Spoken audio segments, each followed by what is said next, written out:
दरम्यान राज्याचे मुख्यमंत्री एकनाथ शिंदे आणि उपमुख्यमंत्री देवेंद्र फडणवीस हे दोघेही माझे नेते आहेत।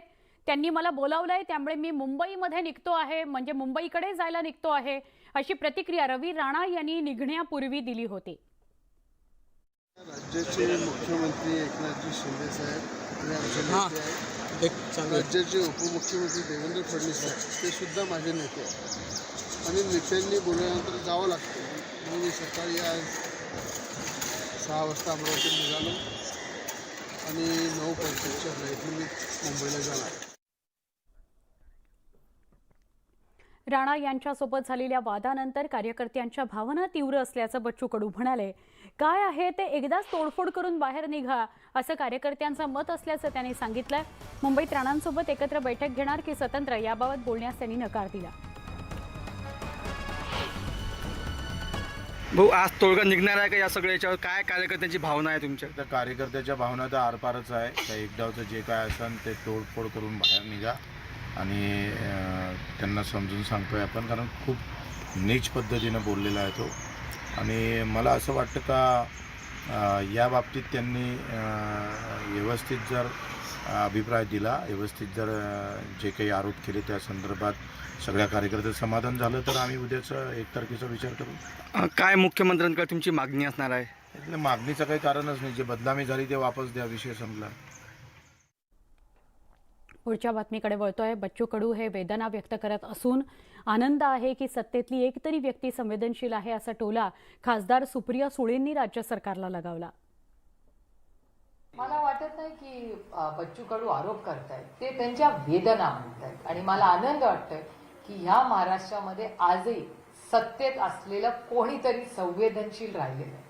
कारण का इतकं असंवेदनशील वागणं गेले मी 100 दिवस बघतेय की मला आनंद वाटतो आणि मी मनापासून त्याचं स्वागत करते। भाजप नेते किरीट सोमय्या यांनी शिवसेना उद्धव बाळासाहेब ठाकरे पक्षाच्या नेत्या किशोरी पेडणेकरांवर भ्रष्टाचाराचे गंभीर आरोप केले। एसआरए घोटाळ्यामध्ये मृत भावाच्या नावाने गाळे लाटल्याचा आरोप त्यांनी केलाय। या संदर्भातले पुरावे त्यांनी पत्रकार परिषदेत मांडले।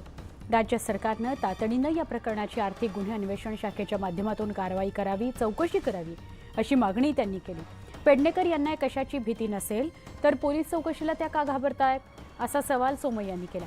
पेडणेकरांवर 6 ठिकाणी तक्रार दाखल असल्याची माहितीही किरीट सोमय्या यांनी दिली आहे।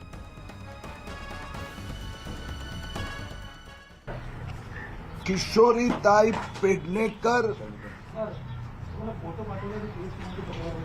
यांना दादर पोलीस स्टेशनने आता पुन्हा एकदा मंगळवार 1 नोव्हेंबर रोजी बोलवलं आहे।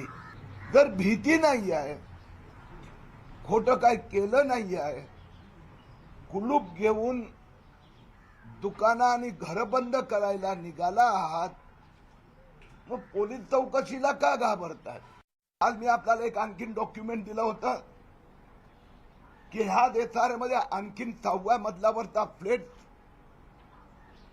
हे किशोरी पेडणेकरनी गिळंकृत केला, एडोट झाला होता कुणाला, आणि 2017चा इलेक्शन डिपार्टमेंटमध्ये जे फॉर्म भरलं, एफिडेव्हिट भरलं, त्यात रेसिडेंशियल एड्रेस म्हणून किशोरी पेडणेकरनी दाखवलं। क्या नौटंकी कर रही है? वहां वर्दी जाती है, ताला लेके जाती है, फिर वो ताला लेके मातोश्री में बांद्रा में जाती है। तो भैया मैंने फॉर्म भरा था, फॉर्म तो आपने भरा था, उद्धव ठाकरे शिवसेना की ओर से भरा था। और फॉर्म में आपने एफिडेविट शपथ लेके कहा कि एसआरए वर्ली गोमाता में 6ठे माले पर मेरा फ्लैट है, मैं वहां रहती हूं, तो ताला क्यों लेके जाती हो? किरीट सोमय्या माझा सख्खा भाऊ सारखा आहे आणि तुमच्या सुनील कदमला तुम्ही ही भाऊबीज देतात? मृत व्यक्तीच्या नावावर अशा प्रकारची फोर्जरी, फ्रॉड आणि जाऊन नौटंकी करतात, कुलूप घेऊन जातात। या सगळ्या प्रकरणाची चौकशी महाराष्ट्र सरकारने इकॉनॉमिक ऑफेन्स विंग द्वारा करावी, अशी आमची पुन्हा एकदा मागणी आहे।